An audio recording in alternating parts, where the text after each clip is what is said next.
Today we will discuss about another data mining approach called clustering. Now, clustering क्या है? Clustering is a data mining technique used to group together objects that belong to the same class. So it is just like classification, but there is difference between clustering and classification. तो why it is similar to classification? क्योंकि ये approach भी objects को या tuples को group together करती है into a similar class. तो ये ग्रुपिंग कैसे करती है? The objects are grouped together on the basis of similarity between the objects. Objects एक दूसरे के कितने सिमिलर हैं, that decide whether they belong to one class. इसका मतलब क्या है कि द ऑब्जेक्ट्स जो एक क्लास को बिलोंग करते हैं they are more similar as compared to the objects which are in the other class. जो ऑब्जेक्ट सेम क्लास में हैं वो काफी सिमिलर हैं एज कंपेयर टू जो ऑब्जेक्ट्स दूसरी क्लास के अंदर हैं। तो क्लस्टरिंग को जब हम लोग विजुअलाइज करते हैं या हम लोग जब उसको प्लॉट करते हैं तो ये जो सिमिलैरिटी है ये in terms of the distance between the points, जब हम उनको प्लॉट करते हैं तो उन पॉइंट्स के बीच में कितना डिफरेंस है, डिस्टेंस कितना है, वो डिसाइड करता है कि हाउ सिमिलर और dissimilar the objects are. Now, what is the difference between clustering and classification? Classification में क्या होता है कि क्लासिफिकेशन में predefined set of classes हमें दी जाती हैं। जैसे हमें 4 क्लासेस दे दी गई हैं, high risk, risk, moderate risk and no risk. तो हमें क्या करना है कि हमारे डेटा सेट्स को हमें इन्हीं चारों पॉइंट्स के अंदर इन्हीं चारों प्री डिफाइंड क्लासेस में क्लासिफाई करना है। Whereas in clustering, clustering में the number of classes they are not predefined. Clusters जो हैं वो खुद को अडेप्ट करते रहते हैं। क्लस्टर्स इंक्रीज भी होते हैं, नंबर ऑफ क्लस्टर्स डिक्रीज भी होते हैं। तो they are adaptive in nature and not predefined. तो जैसे जैसे डाटा पॉइंट्स जो हैं वो हम लोग प्लॉट करते जाते हैं तो the clusters grow, clusters shrink, number of even the number of clusters can increase और decrease. Now have a look at the figure below. So this is a plot in which you have two axes. आप इसको ध्यान से देख सकते हैं, it has two axes और जो आपके पॉइंट्स हैं ये दो एक्सिस हैं आपकी and the points have been you can say plotted. अगर मैं डिस्टेंस के हिसाब से देखता हूं तो देयर आर टू पॉसिबिलिटीज। एक आप बड़े ध्यान से देख सकते हैं कि this can be one of the clusters and this can be the second cluster. तो इसमें हम लोग क्या कह रहे हैं, the difference between the points in one cluster जो है वो बहुत कम है, वो आपस में बहुत क्लोज हैं as compare to the points जो दूसरे क्लस्टर के अंदर हैं। अगर हम लोग इसी को क्लस्टरिंग या डिस्टेंस मानते हैं तो हम लोग इस तरह से इन एलिमेंट्स को शो कर सकते हैं। इसमें बेसिकली किया क्या गया है कि to show that there are two different set of classes, हमने एक क्लास के क्लस्टर्स को हमने स्क्वायर शेप में और एक क्लास के क्लस्टर्स को हमने ट्रायंगुलर शेप में दिखा दिया है। अब अगर मैं और डिस्टेंस को कम करता हूँ, सिमिलैरिटी की थ्रेशोल्ड की वैल्यू को कम करता हूँ, तो मुझे ऐसा भी लगता है कि ये वाले जो डेटा पॉइंट्स हैं ये इनसे भी दूर हैं, तो ये भी अलग हो सकते हैं। सिमिलरली ये तीन जो हैं वो इन डेटा पॉइंट से भी अलग हो सकते हैं। तो rather than having two, there is a possibility that if we reduce the value of the distance as a threshold, तो टोटल ऑफ 4 क्लस्टर्स भी बन सकते हैं। जब टोटल ऑफ 4 क्लस्टर्स बनेंगे तो हमने देखिए उनकी जो सिंबल की रिप्रेजेंटेशन है वो अलग कर दी है। यहाँ पर प्लस है, यहाँ पर ट्रायंगल है, ये स्टार है और ये एक तरह का स्क्वायर या रोम्बस है। तो जैसा कि आप देख पा रहे हैं कि how many clusters do we have, ये डिपेंड करेगा on the value of the similarity, threshold value of the similarity और द डिस्टेंस। ठीक है, तो where we can use these this approach called clustering. Clustering कहाँ पर यूज होती है? क्लस्टरिंग यूज होती है मार्केट रिसर्च में, पैटर्न रिकॉग्निशन, डेटा एनालिसिस और इमेज प्रोसेसिंग में। ठीक है, क्लस्टरिंग यूज होती है in marketing firms to discover distinct groups in customer base. उसका परचेजिंग किस तरह का है, इनका परचेजिंग किस तरह का है। कुछ लोग जो है स्मॉल आइटम्स खरीदते हैं, कुछ लोग बड़ी आइटम्स खरीदते हैं। तो ये उनका एक पैटर्न या उनका एक बेस निकालता है। It is also useful in the field of biology. It is used to derive plant and animal taxonomies, categorize genes. So it is also useful in biology.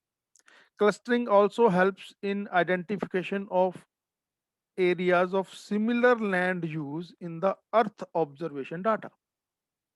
ठीक है, तो हम लोग क्लस्टरिंग को यूज कर देते हैं, कई बार पॉपुलेशन को रिप्रेजेंट करने के लिए भी यूज करते हैं, तो लैंड यूज को भी हम लोग उसके लिए भी यूज कर सकते हैं। It can also be used to identify group of houses in a city according to type, value, geographic location. Again, visually represent कर पाएंगे। Documents on the web for information discovery. Okay. Outlier detection is one of the applications of the clustering. जैसा हम लोग distance की बात कर रहे हैं कि अगर एलिमेंट्स या ऑब्जेक्ट्स का डिस्टेंस एक दूसरे से एक थ्रेशोल्ड से कम है तो they belong to one class. लेकिन अगर एक ऐसा एलिमेंट है जिसका डिस्टेंस ही इतना ज्यादा है सभी एलिमेंट से कि वो किसी के भी ग्रुप में नहीं आता है, तो हम लोग उसको आउटलायर बोलते हैं। तो उस आउटलायर्स की डिटेक्शन के लिए भी ये यूज किया जाता है। देन क्लस्टर एनालिसिस यूज किया जाता है to gain insight into the distribution of data, to observe the various characteristics of a each cluster. तो क्लस्टर के बारे में ही ज्यादा जानकारी लेने के लिए भी कई बार इन जनरल ये यूज किया जा सकता है। Now we are going to discuss different types of clusters. Clusters में डिस्टेंस को कितने तरीके से इंप्लीमेंट किया जा सकता है वो। सबसे पहले आता है वेल सेपरेटेड क्लस्टर, जो हमने अभी देखा है, जो हमने अभी एक एग्जांपल में देखा था। This is called a well separated cluster. अगर आप इसको ध्यान से देखेंगे तो इसमें 3 क्लस्टर्स जो हैं वो बताए गए हैं। जो हमारा फर्स्ट क्लस्टर है वो ऊपर की तरफ है, उसके सारे डेटा पॉइंट्स जो हैं वो तकरीबन यहाँ पर खत्म हो जाते हैं।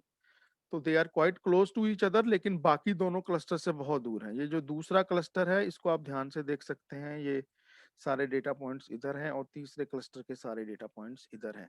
तो this kind of separation is called a well separated clustering technique. ठीक है, तो नेक्स्ट टेक्निक क्या है हमारी? Next technique is called the centre based clusters. Centre based clusters जो होते हैं ये थोड़े से डिफरेंट होते हैं बाकियों से, क्योंकि इसके अंदर this is the only clustering technique जिसके अंदर हमें एक बार डिफाइन करना पड़ता है कि how many center points we will have. तो एक बार प्री डिसाइड या आप करिए कि करना पड़ता है। यहाँ पर हमने मान लीजिए 3 सेंटर पॉइंट्स जो हैं वो डिसाइड कर लिए, 1, 2 और 3। हम इनको बाद में एडजस्ट भी करते हैं, इनको हम बाद में एडजस्ट भी करते हैं, लेकिन फॉर द स्टार्ट हमने रैंडमली 3 सेंटर पॉइंट्स कहीं पर भी सिलेक्ट कर लिए हैं। अब हम हर पॉइंट को उस सेंटर के साथ एसोसिएट करेंगे जिसके साथ उसका डिस्टेंस सबसे कम होगा। आप इसको एग्जाम्पल मानकर चलिए, ये वाले पॉइंट को। तो हम इसका डिस्टेंस तीनों डेटा सेंटर्स के साथ निकालेंगे, और क्योंकि इसका डिस्टेंस इस सेंटर, नॉट डेटा सेंटर, इस सेंटर से सबसे कम है, तो हम लोग इसको इसको इसके ग्रुप में डाल देंगे। इसी तरह से हमने सभी डेटा पॉइंट्स को, सेंटर्स को एलोकेट कर दिया है on the basis of their distance. इसको बाद में एडजस्ट भी करते हैं हम लोग, उसके लिए एल्गोरिथम्स जो हैं वो देखते रहेंगे। Next is called contiguous cluster.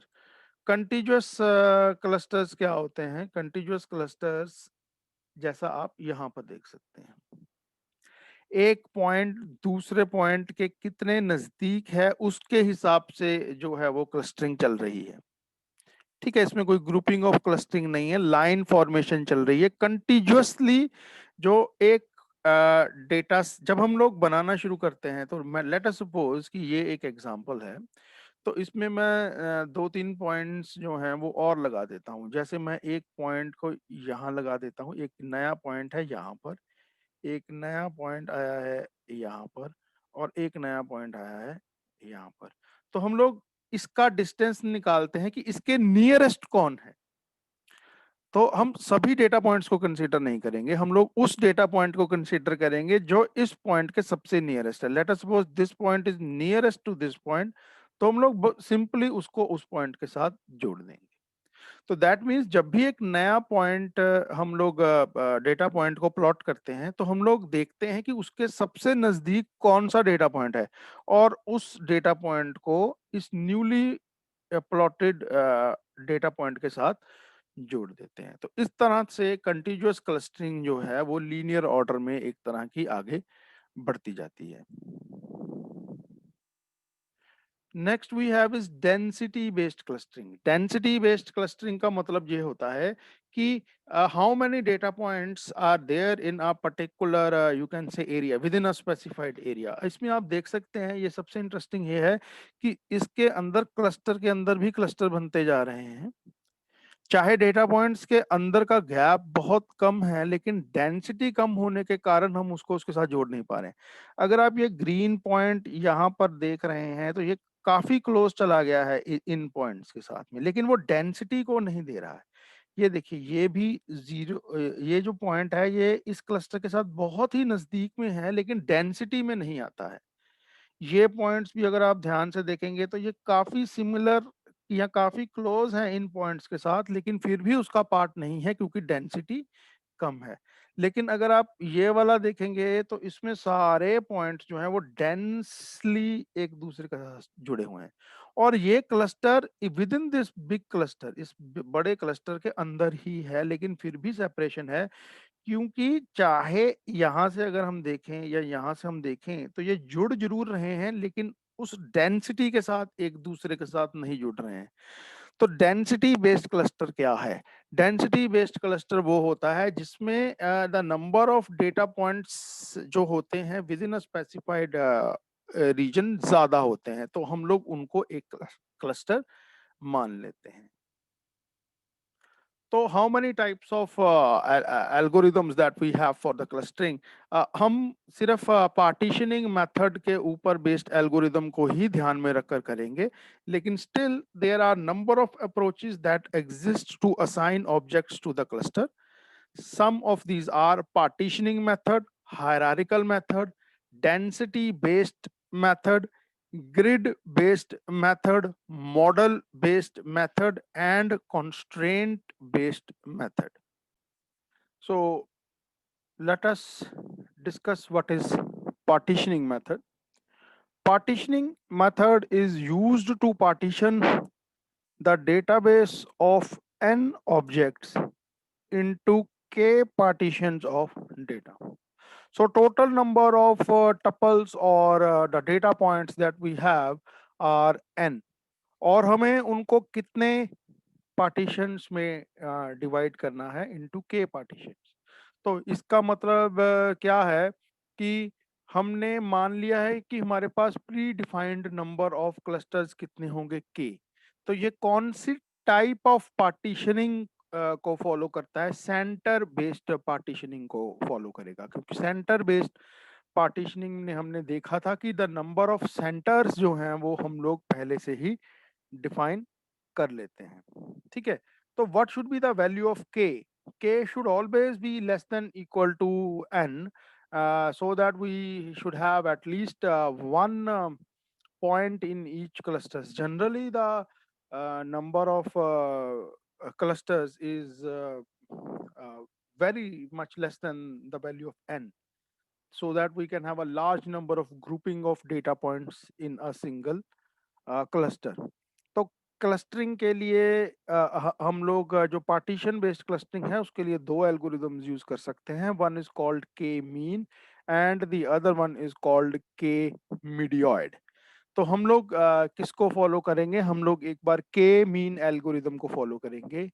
के mean is an example of unsupervised learning algorithm. Generally you are given n data points. तो हमें एक डेटा सेट दिया गया है n डेटा पॉइंट्स का. That must be partitioned into k clusters. ये जो k क्लस्टर्स हैं they are basically the you can say k centre points, जो हम लोग स्टार्टिंग में रैंडमली कहीं पर भी सिलेक्ट करते हैं और फिर उनको एडजस्ट करते हैं.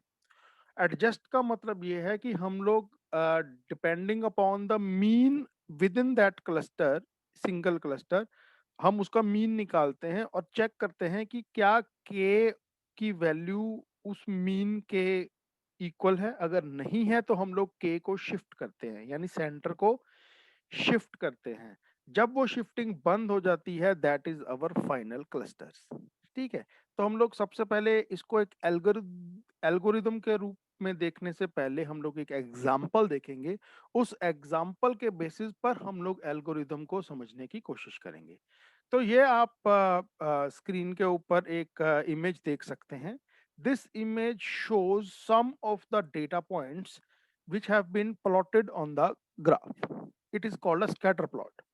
तो इसमें देखने वाली बात क्या है कि these are the n data points. वो n को रेफर कर रहे थे थ्योरी में. तो this represents the n number of data points. तो अब हमें क्या बनाना है? k number of clusters. तो उसके लिए हमें k number of centre points decide करने पड़ेंगे. तो हमने ये k तीन क्लस्टर्स बनाने हैं, हमने ये डिसाइड कर लिया है. सो वी हैव डिसाइडेड कि we are going to divide these data points into three clusters. और ये उन तीनों के सेंटर पॉइंट्स हैं. ये उनके फाइनल सेंटर पॉइंट्स नहीं हैं, लेकिन हमने रैंडमली कहीं से उनको कहीं पर भी प्लॉट कर दिया है. अब हमने करना क्या है? ये जो सारे डेटा पॉइंट्स हैं जो आपको दिखाई दे रहे हैं, हमने इन सभी डेटा पॉइंट्स को अलॉट कर देना है या असाइन कर देना है to one of these centers. तो वो कैसे करेंगे? By computing the difference. For example अगर मैं इसको देखूंगा तो मैं इसका तीनों सेंटर पॉइंट्स के साथ डिफरेंस जो है वो कंप्यूट करूंगा. तो सबसे कम इसका डिस्टेंस जो है इसके साथ है. तो this data point will be assigned to the cluster K2. इसी तरह से सभी डेटा पॉइंट्स के लिए उनका डिफरेंस कंप्यूट किया जाएगा इन तीनों सेंटर पॉइंट्स के साथ, और जिसके साथ उसका डिस्टेंस कम है, सबसे कम है, उसको असाइन कर दिया जाएगा. तो जैसे कि आप ये फिगर देख रहे हैं, बेस्ड अपॉन डिस्टेंस हमने सभी डेटा पॉइंट्स को इन तीनों सेंटर पॉइंट्स को या तीनों क्लस्टर्स को असाइन कर दिया है. अब हम क्या करने वाले हैं? अब हम इन जो तीन क्लस्टर्स हैं इनका मीन वैल्यू निकालेंगे. जैसे कि मैं आपको एक एग्जांपल देता हूं. लेट अस सपोज अगर आप सिर्फ इस वाले क्लस्टर की बात करें, K1 क्लस्टर की बात करें, तो हम लोग इन तीनों क्लस्टर्स के डेटा पॉइंट्स का मीन वैल्यू निकालेंगे. लेट अस सपोज कि वो मीन वैल्यू कुछ ये वाला पॉइंट आती है. तो आप देख सकते हैं कि K1 इस डेटा पॉइंट पर नहीं है, K1 इससे काफी दूर है. तो हम नेक्स्ट स्टेप में क्या करेंगे? K1 को यहाँ पर शिफ्ट कर देंगे. उसी तरह से अगर K2 का लेटर सपोज कुछ नीचे आता है तो हम लोग उसको यहाँ पर शिफ्ट कर देंगे, और K3 का भी अगर चेंज होता है तो हम लोग उसको यहाँ पर शिफ्ट कर देंगे. और अगर कोई चेंज नहीं आता है तो हम लोग तीनों में अगर कोई चेंज नहीं आता है तो हम लोग मान लेंगे कि this is the final cluster and these are the final positions of the cluster center points. लेकिन जैसा कि आप देख सकते हैं इस एग्जाम्पल में कि there is a huge change in the position of the centre of the cluster, काफी बड़ा चेंज आया है। तो ठीक है, जो नए डेटा पॉइंट्स आए हैं हम लोग इन क्लस्टर्स को फिर से दोबारा से बनाएंगे, यानी जो नई पोजीशन आ गई है हम उसके बेसिस पर दोबारा से हर डेटा पॉइंट को इन नई वैल्यूज के साथ असाइन करेंगे। और ये स्टेप तब तक रिपीट करते जाएंगे, जैसा आप देख सकते हैं ये अब 3 क्लस्टर्स बन गए हैं। अब इनकी हम एवरेज या मीन निकालेंगे और देखेंगे कि क्या पोजीशन में फिर से डिफरेंस आता है या नहीं। अगर डिफरेंस आना बंद हो जाएगा तो हम लोग मान लेंगे कि these are our final clusters और these are our centre points. इसमें कुछ एक हमारे जो पॉइंट्स हैं which do not fall into any clusters, हम उनको भी कंसिडर कर सकते हैं। ठीक है, जैसे यहाँ पर एक ग्रीन पॉइंट दिखाई दे रहा है, this may be excluded as it is way too far from any of the clusters. Okay, so what is the algorithm of k mean algorithm? अब हम उसके ऊपर थोड़ा सा ध्यान देंगे। This is the algorithm for के मीन क्लस्टरिंग। इसमें क्या है, रैंडमली सेलेक्ट के cluster centres generally far away from each other. जैसा मैंने बताया था कि हमें के नंबर ऑफ सेंटर्स रैंडमली, कोई फॉर्मूला कोई कुछ नहीं, रैंडमली सेलेक्ट करने हैं, लेकिन ये इंश्योर करना है कि उनका आपस में डिफरेंस जो है वो सफिशिएंट होना चाहिए। उसके बाद हम क्या करेंगे, compute the distance between each point in the data set and the cluster centres. हम हर डेटा पॉइंट का इन तीनों सेंटर्स के साथ डिस्टेंस कंप्यूट करेंगे और फिर क्या करेंगे, डेटा पॉइंट्स को उन क्लस्टर्स को असाइन कर देंगे जो उसके सबसे पास हैं। पास क्या है, जिनका डिस्टेंस सबसे कम है। उसके बाद क्या होगा, हम लोग रिकम्प्यूट करेंगे न्यू क्लस्टर सेंटर्स को। तो वो कैसे करेंगे, एक क्लस्टर के अंदर जितने डेटा पॉइंट्स आ गए हैं उनका मीन निकालेंगे और मीन वैल्यू के साथ उसको दोबारा से रिकम्प्यूट करेंगे। Then recalculate the distance between each point. फिर से हम लोग उसी स्टेप को रिपीट कर रहे हैं, ये स्टेप नंबर 2 को। Recalculate the distance between each point in the data set and the new obtained cluster centres, और फिर से असाइन कर देंगे डेटा पॉइंट्स को to the centres which are nearest to it. ठीक है, if no point was reassigned then stop. यानी जो क्लस्टर पहले बना हुआ था और जो हमने नया क्लस्टर बनाया है, अगर उसके डेटा पॉइंट्स सेम हैं तो हम लोग वहीं पर रुक जाएंगे, otherwise we will go to step number 3। तो हम लोग स्टेप नंबर 3 पर वापस चले जाएंगे। तो बेसिकली जैसा मैंने आपको बताया था, बहुत ही सिंपल है। आप कोई भी रैंडम सेंटर पॉइंट्स, के number of centre points decide कर लीजिए, डेटा पॉइंट्स को असाइन कर दीजिए इन डेटा सेंटर्स पे डिपेंडिंग अपॉन द डिस्टेंस, जिसका सबसे कम डिस्टेंस होगा उस सेंटर पॉइंट को दे दीजिए। फिर सेंटर पॉइंट्स की पोजीशन को रिकम्प्यूट कीजिए मीन वैल्यू को निकालकर, और उसके बाद फिर से सभी डेटा पॉइंट्स को इन नए डेटा सेंटर पोजीशंस के साथ रीअसाइन कीजिए। अगर कुछ चेंजेस हुए या डेटा पॉइंट एक जो है वो क्लस्टर 1 में था अब वो क्लस्टर 2 में है, अगर ऐसा हो गया तो पूरा प्रोसेस फिर से रिपीट कीजिए। और अगर कोई चेंज नहीं आया, यानी जो डेटा पॉइंट्स पहले क्लस्टर 1 में थे वो क्लस्टर 1 में ही हैं, जो क्लस्टर 2 में थे वो 2 में ही हैं, और जो 3 में थे वो 3 में ही हैं, then this is your final clustering. So this is a very simple k-mean clustering algorithm based upon partitioning method. The next one is called the k-medioid clustering. This is very similar to the k-mean clustering, लेकिन इसमें सिर्फ how to recompute the positioning of the center points, उसी में सिर्फ difference है। K-mean clustering technique does not select extra data points as the center points of the cluster. तो सबसे पहला जो डिफरेंस है वो क्या है, आप देख सकते हैं यहाँ पर। ये हमारे गिवन डेटा सेट पॉइंट्स थे के मीन क्लस्टरिंग में। जब हमने के मीन क्लस्टरिंग में 3 सेंटर पॉइंट्स को सेलेक्ट किया था, तो हमने इनमें से किसी भी पॉइंट को सेंटर कंसीडर नहीं किया था। हमने अपने नए 3 सेंटर पॉइंट्स लगाए थे। लेकिन के मीडियोइड क्लस्टरिंग में क्या होगा, हम लोग नया डेटा पॉइंट या नया पोजीशन चूज नहीं करेंगे। हम इन्हीं डेटा पॉइंट्स में से किसी 3 डेटा पॉइंट्स को ही हमारा सेंटर मान लेंगे। तो के mean clustering technique does not select extra data points as center of the one. It computes the average of the data points with the clusters and assigns that as center of the cluster. So basically what it means is it computes the average of the data points. Average means mean of the data points. ठीक है। K mean clustering is prone to outliers. जैसा हमने एक point देखा था, वो बहुत ही दूर था, लेकिन फिर भी उसको हमने कंसिडर किया उसके अंदर, तो आउटलायर्स इसको अफेक्ट करते हैं। तो व्हाट इज के मीन मीडियोइड क्लस्टरिंग? के मीडियोइड clustering does not consider the mean value of the data points as the center point. तो ये चीज क्लियर हो गई है कि के मीडियोइड क्लस्टरिंग के अंदर हम लोग मीन वैल्यू को कंसिडर नहीं करेंगे। इंस्टेड ये मीन की जगह पर किसी भी एक्चुअल डेटा पॉइंट को ही सेंटर पॉइंट मान लेती है। तो हम लोग मीन से एक नया पॉइंट नहीं निकालेंगे। जो ऑलरेडी डेटा पॉइंट हमने प्लॉट किए हैं, हम उनमें से किसी एक पॉइंट को ही सेंटर ऑफ द क्लस्टर मान लेंगे।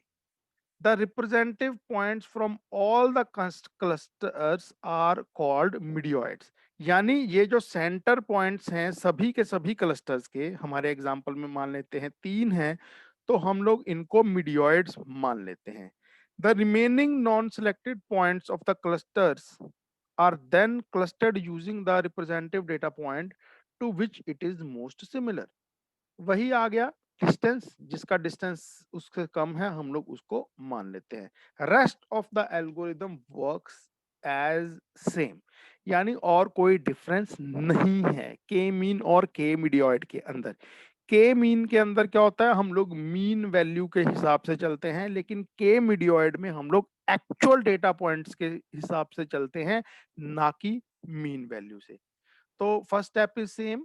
आप रैंडमली के मीडियोइड्स को सेलेक्ट कर लीजिए, उसमें हम लोग सेंटर पॉइंट्स बोलते थे, इसमें हम लोग मीडियोइड्स बोलेंगे। Assign all other data points to these medoids. कैसे करने हैं, जिनका डिस्टेंस कम है उसको मीडियोइड को असाइन कर दीजिए। Then distance of non selected points from the closest candidate medoid is computed. Distance of non selected points, यानी जो पॉइंट्स अभी सेलेक्ट नहीं हुए हैं, the distance of non selected points from closest candidate medoid is computed. जो सबसे close मीडियोइड है उसके साथ कंप्यूट किया जाता है। उन सभी का सम निकाला जाता है। Sum of the computed distance over all the point, सबका सम निकाल दीजिए। The one with the lowest cost is selected as the new configuration. जिसका कॉस्ट सबसे कम है, जिस पॉइंट का बाकी पॉइंट्स के साथ डिस्टेंस के हिसाब से कॉस्ट सबसे कम है, हम लोग उसको आपका नया मीडियोइड मानते हैं and we make it the medoid. जैसे आप ये बात कर रहे हैं कि 3 सेंटर पॉइंट्स थे, हमने क्लस्टरिंग कर दी है। अब हम लोग सम करेंगे सभी पॉइंट्स का हर एक पॉइंट के साथ, so that we are able to determine कि कॉस्ट किसकी सबसे कम है। जिस 3 पॉइंट्स की कॉस्ट सबसे कम होगी, हम लोग उन 3 को नया मीडियोइड मान। So these are the two algorithms, जिसमें से एक एल्गोरिदम बहुत ही इंपॉर्टेंट है from examination point of view, is called K mean algorithm, जो हम लोग ऑलरेडी कर चुके हैं। बाकी के जो एल्गोरिदम्स हैं, जो मेथड्स हैं, हम लोग उनका एक स्मॉल सा ओवरव्यू लेंगे। Hierarchy method, this is used to create a hierarchical decomposition of a given set of objects.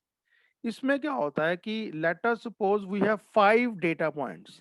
तो इसमें दो अप्रोचेस हैं, एक बॉटम अप और एक अप टू बॉटम, जिसे हम लोग टॉप डाउन या बॉटम अप अप्रोच बोल सकते हैं।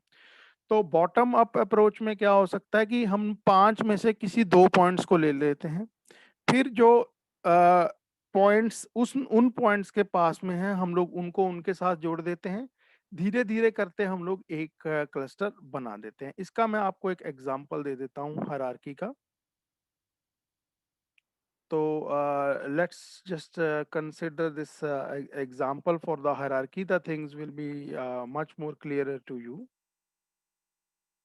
Let us suppose we have one data point here, one data point here, one data point here, one here, and the last one here. So we have a total of 5 data points. Initially, what we are going to do is we say that this is one cluster and this is the second cluster. Is it clear? Now we are going to extend these clusters in clusters को extend करेंगे। ये वाला जो data point है ये left वाले cluster के बहुत नजदीक है, तो this will become one cluster, and this data point is close to the cluster on the right hand side, so this will become one cluster. Okay, now this data point is closer to the cluster on right hand side, so this will become one cluster. Now we are left with only 2 clusters, so they together can become one cluster. So this is how the hierarchical method of clustering actually works. इसमें hierarchy बना दी जाती है bottom to up. इसमें हम लोग ऊपर से नीचे भी जा सकते हैं, यानी एक क्लस्टर को डीकम्पोज भी कर सकते हैं और छोटे छोटे क्लस्टर्स को कॉम्बाइन भी कर सकते हैं। हमने जो अप्रोच देखी है वो कॉम्बाइन करने वाली अप्रोच देखी है। हमने दो छोटे छोटे एक एक डेटा सेट एलिमेंट वाले क्लस्टर से स्टार्ट किया, फिर धीरे धीरे उन क्लस्टर्स को बढ़ाया। कब तक बढ़ाया? जब तक वो एक सिंगल क्लस्टर ना बन जाए। तो इसमें आप जितने क्लस्टर चाहते हैं उतने ले लीजिए। अगर दो चाहिए तो आप इसको और इसको, इन दोनों को दो क्लस्टर्स मान लीजिए। और अगर आपको 3 क्लस्टर चाहिए तो एक ये बन जाएगा, एक ये छोटे वाला बन जाएगा और एक ये सिंगल पॉइंट बन जाएगा। और अगर आपको इससे भी ज्यादा चाहिए तो हायरार्की में अलग अलग लेवल्स पर आपको वो मिलते जाएंगे। तो how many approaches are there for hierarchical methods? Top to bottom and bottom to up, which is also known as agglomerative approach and divisive approach. Okay, so these are the algorithms given for the agglomerative and divisive approach. So please go through these two algorithms. Next we have is density based method. What is a density based method? We have already discussed. In density based method we compute the cluster or we design the clusters on the basis of the density. ठीक है? So the basic idea is to continue growing the given cluster as long as the density of the neighborhood exceeds some threshold value.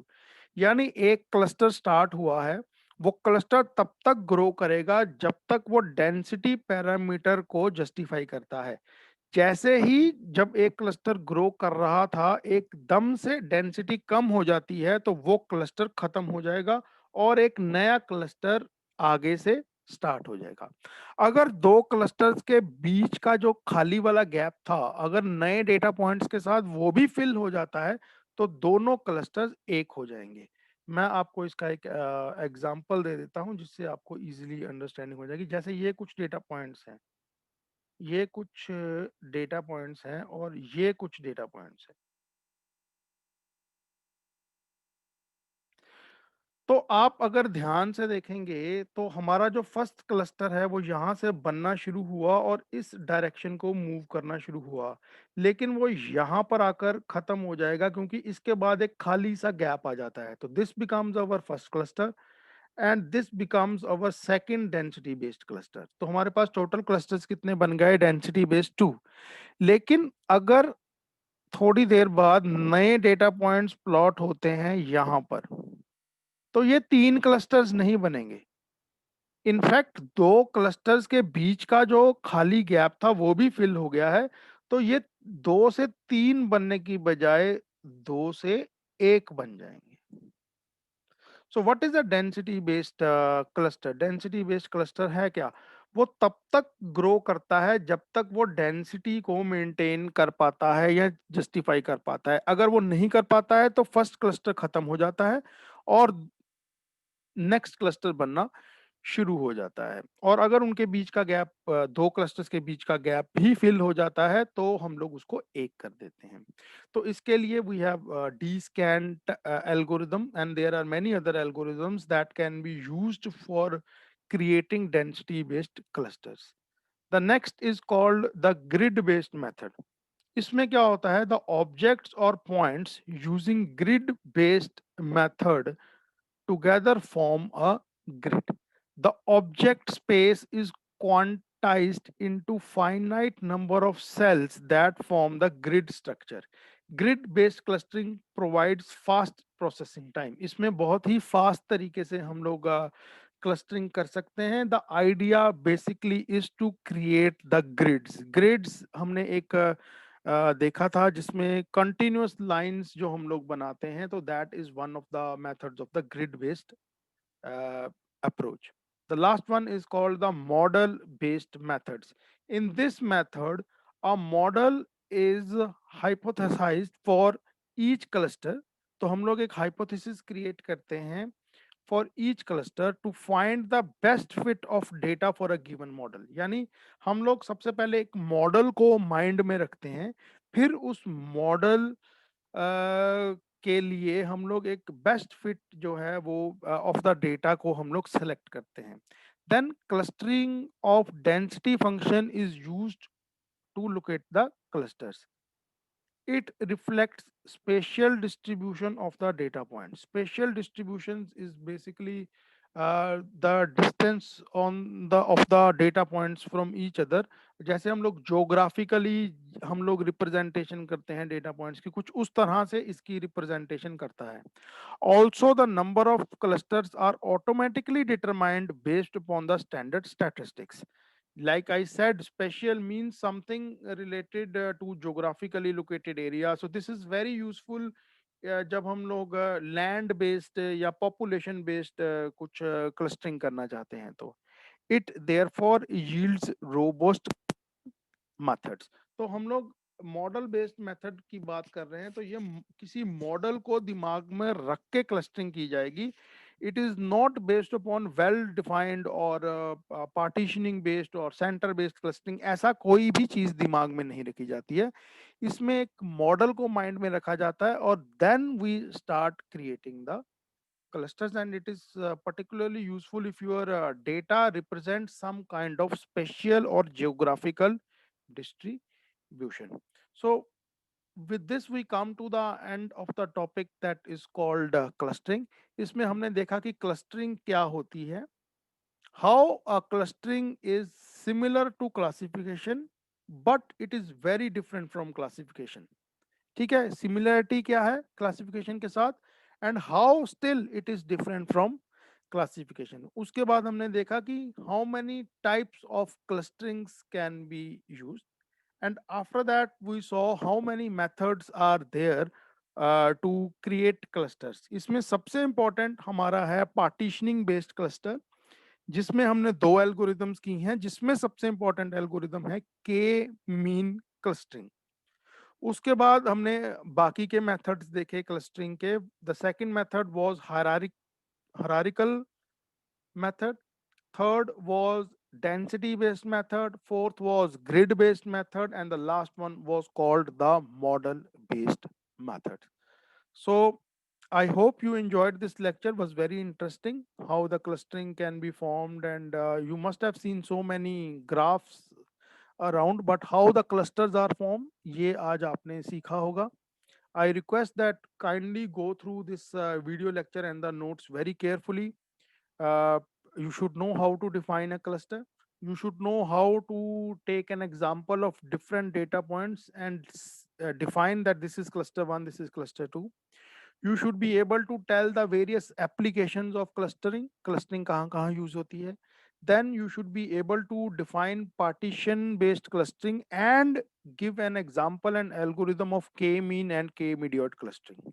So that's it for this lecture. Thank you very much.